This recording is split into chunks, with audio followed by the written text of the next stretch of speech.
We're looking at the different figures of speech and symbols the book of Revelation has to describe the church. And in the last lecture, we ended in Revelation chapter 6, verses 9 through 11, with a description of the martyrs. I forgot to point out there, but I will now, that while, yes, they're physical, literal martyrs, those who have died for the faith, are certainly in view. Nevertheless, some scholars have pointed out that Jesus here more likely is talking about, or John is talking about, the term those slain for the word of God may well be metaphorical and represents the broader category of all saints who suffer for their faith. Because when in verse 11 they are told that they should rest for a while, the only other place where the word rest is used, namely in chapter 14, appears to be directed to all saints in general who persevere by keeping the commandments faithful unto death. And of course, you see, Christianity, we're all to be martyrs in principle. Jesus told us to take up our cross every day. Remember, the cross is an instrument of death. We are to die to ourselves every day. So it may well be that the martyrs in chapter 6 refer to all Christians, even if we have not physically died for our faith, as well as, of course, for those who have actually died for the faith. But now we move on. The next figure is found in Revelation chapter 7 and in 14, and it is a reference to the 144,000. Now, I mentioned at the end of the last lecture how some of the figures that describe the church are much more counterintuitive, and I think the reference to the 144,000 is a prime example, because many people, our natural predisposition when we see a number is to take it literally. Now, I mentioned in either the first or the second lecture that numbers in apocalyptic literature are all symbolic, and study of the genre of apocalyptic demonstrates that. And so I think the number 144,000, our natural literalistic minds tend to take a number when we see it as meaning a literal 144,000 people. But I think that the number is symbolic, and we'll discuss the reasons why. But many, many people look at the 144,000 as referring to, and because in chapter 7 it talks about 12,000 from the tribe of Judah, 12,000 from the tribe of Reuben, etc., etc., etc. Many people look at this as literal 144,000 people, probably Jews, because they're described as coming from this tribe and that tribe, and probably ethnic Jews who became believers. Now, I think that's wrong, and we'll discuss the reasons why. I think that, and the other main view, which I believe is the correct one, is that the 144,000 is using a Jewish figure of speech to include all followers of Christ, both Jews and Gentiles. In other words, the universal church. This view, that the 144,000 is a symbolic number representing the entire universal church, is consistent with the purpose of the book, which is to inform, exhort, and comfort the church. And it is consistent with the theme of the sections in chapter 7 and the section chapter 12 through 14, where the 144,000 are used. Because both of these sections, chapters 7 and then chapters 12 through 14, are dealing with the universal church facing persecution, not dealing with 144,000 Jews. Now, why do I think that the 144,000 is a figurative number representing the entire church? Well, the first reason we discussed at the very beginning of the last lecture, the phrase the doulos, the bond servants, is a reference to the church. It's always used that way, with one exception in Revelation chapter 15, verse 3, where it specifically is referring to Moses. But everywhere else in Revelation and in the New Testament, after Jesus' resurrection, the word doulos refers to the church. Now, in chapter 7, the 144,000 are the same people as the bondservants, because in chapter 7, verse 3, it says this: "Do not harm the earth or the sea or the trees until we have sealed the bondservants, the doulos of our God, on their foreheads." Then verse 4, "And I heard the number of those who were sealed, 144,000 sealed from every tribe of the sons of Israel." So, since the doulos, the bondservants, refer to the church, those being sealed, 144,000, also has to refer to the church, because, and not just a subset, not just Jews, because he says, in verse 3, we've sealed the bondservants, and then I heard the number who were sealed. So, to single out ethnic Jews for some special dispensation is contrary to the entire gospel and the entire New Testament, where Jesus broke down the wall dividing Jews and Gentiles and made us into one new man. And the universality of the 144,000 is also indicated when you go back to chapter 7, verse 1, where it says, "I saw the 4 angels standing at the 4 corners of the earth, holding back the 4 winds of the earth, so that no wind would blow on the earth or on the sea or on any tree." In other words, that's talking universality, people out of the entire world. And so, furthermore, the sealing, remember, these 144,000 are representative of the church who is being sealed. This contrasts with the fact that Satan is sealing his followers. Now, all scholars recognize that the 144,000, which is referred to in the beginning of chapter 7 and the beginning of chapter 14, represent the same group of people. But we see in chapter 13, verses 16 and 17, it talks about Satan providing a mark on his followers, the mark of the beast. And the same thing applies in chapter 14, verses 9 through 11, where it talks about those who worship the beast and his image and receive his mark on their forehead or on their head, their forehead, or on their hand. And so the mark of the Satan is equivalent to God's sealing. In other words, his people. In other words, what this is saying is everyone in the world is marked or sealed.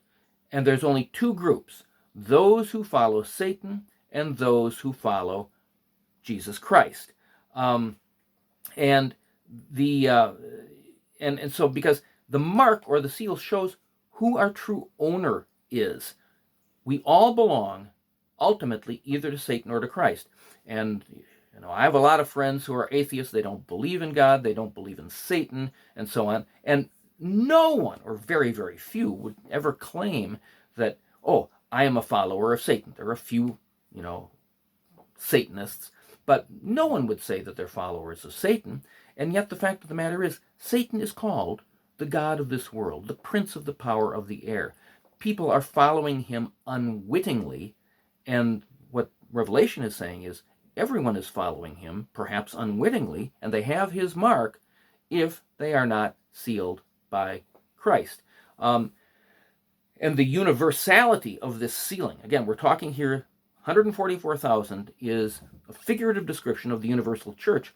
That is, again, confirmed in Revelation 20, verse 4, which speaks of those who had not worshipped the beast or his image and had not received the mark on their forehead. So this is not referring to an ethnic group of people, Jews. And so both here in Revelation 7, Revelation 14, and at the end of the book of Revelation, we're talking about all Christians, and we're talking in universal terms. Now, in Revelation 7, verses 4 through 8, it describes the tribes of Israel, where these 144,000 are from. But even that represents the universal church, not just Jewish believers, because I mentioned in the last lecture, our book on biblical theology in detail describes how the New Testament takes the figures, the descriptions, the main aspects of Old Testament Israel, the law, the temple, the priesthood, the sacrifices, the festivals, and descriptions such as a nation of priests, and reapplies them all to the church.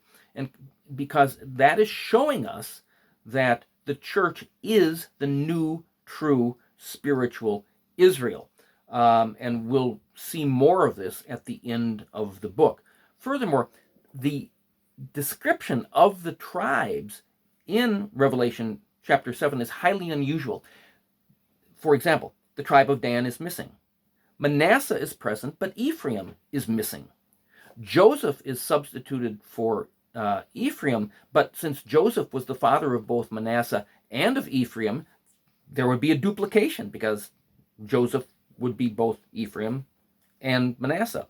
The order of the tribes does not correspond to any order of listing the tribes in the Old Testament. And so, as I quote from one particular author, he indicates that this does have significance, showing what's being alluded to here is a Jewish figure describing the universal church.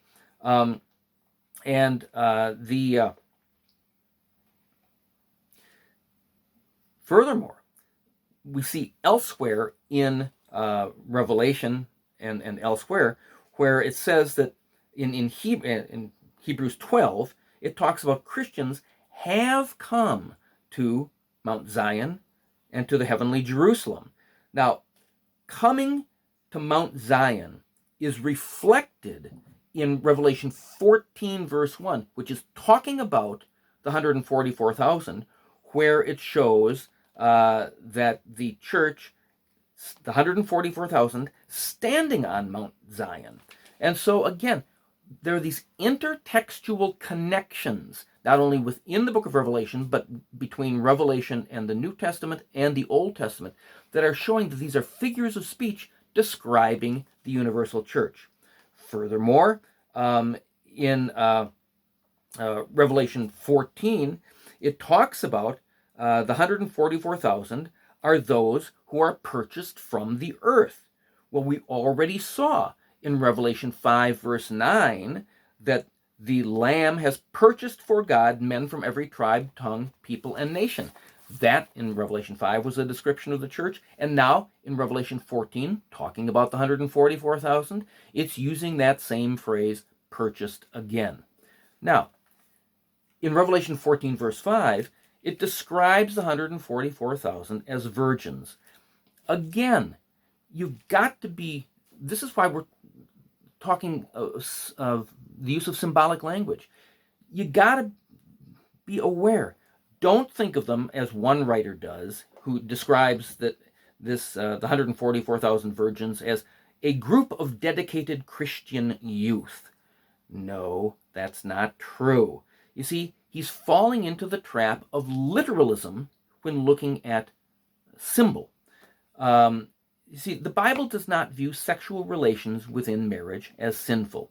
And if the image in Revelation 14, verse 4, talking about virgin men, is taken literally and is not symbolic of all believers, then John would be requiring celibacy and being a male for the whole church. Now, again, that's contrary to everything else in the New Testament. The fact of the matter is that the Bible frequently talks about spiritual faithfulness or unfaithfulness in sexual terms. And so, for example, the Bible repeatedly talks about following other gods or even friendship with the world as spiritual adultery. And yet, in the New Testament, 2 Corinthians 11, verse 2, it calls on all Christians to be betrothed to Christ, quote, as a pure virgin. And so Revelation is simply picking up on the kind of statements and imagery that's used elsewhere in the Bible to describe that these 144,000, the true church in Christ's eyes, are pure virgins.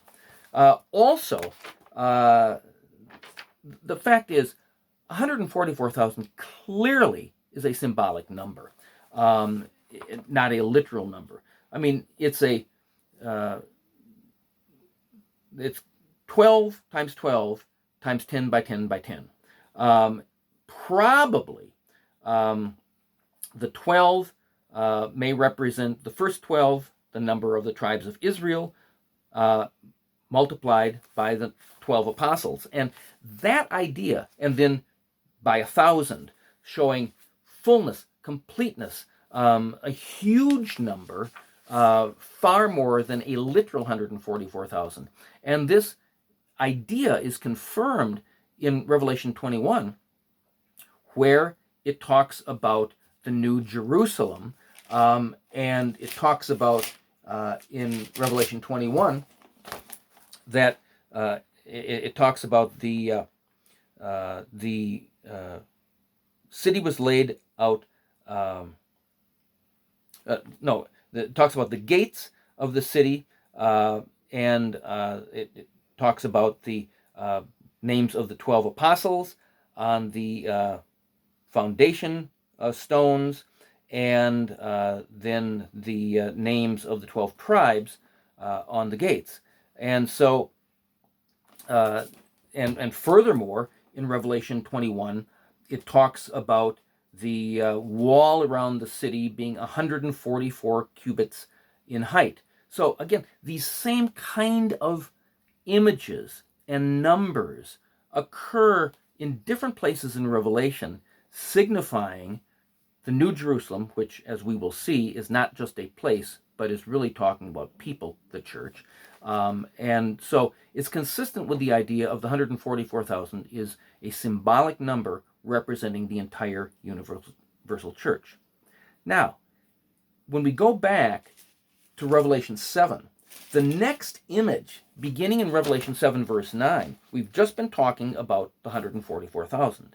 Then it says in Revelation 7, verse 9, "After these things I looked, and behold, a great multitude, which no one could count, from every nation and all tribes and peoples and tongues, standing before the throne and before the Lamb, clothed in white robes and palm branches in their hands." So, the question is the great multitude the same or different as the 144,000? Now, some people say that the great multitude, some people say that the 144,000 is Jewish believers, but that the great multitude is Gentile believers, or those who came out of the Great Tribulation. The other view, which I think is correct, and as a matter of fact, that's the view that I used to hold, but I've come to the view that the great multitude is the same as the 144,000. It's just a kind of viewed from a different perspective. And one reason I think that is that the description or the relationship between the 144,000 and the great multitude, it parallels the description of Jesus in Revelation 5, verses 5 and 6. In Revelation 5, like in Revelation 7, John uses a hearing, seeing pattern in which the same thing is identified in two radically different ways. For example, in Revelation 5, when talking about Christ, John hears one of the elders talk of Christ as the lion who is from the tribe of Judah. But then he turns, and in Revelation 5, verse 6, John saw not a lion, but a lamb standing as if slain. Now, the lamb and the lion are not two separate things. They are both different descriptions of Jesus Christ. They're giving different aspects of Christ, who he is and what he did. It's the same here in Revelation chapter 7. Remember, in chapter 7, verse 3, it says, don't harm the earth until the bondservants have been sealed on their foreheads.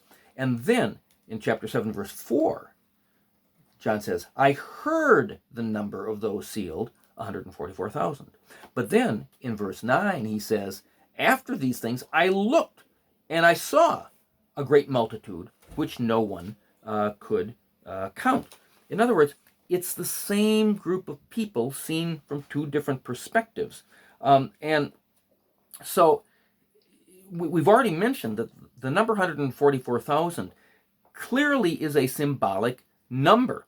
And so, but the phrase, and it's used, as we said, a Jewish figure of speech, but the phrase, a great multitude which no one could count, evokes the promise of the Abrahamic covenant that God would greatly multiply your seed so that they will be too many to count.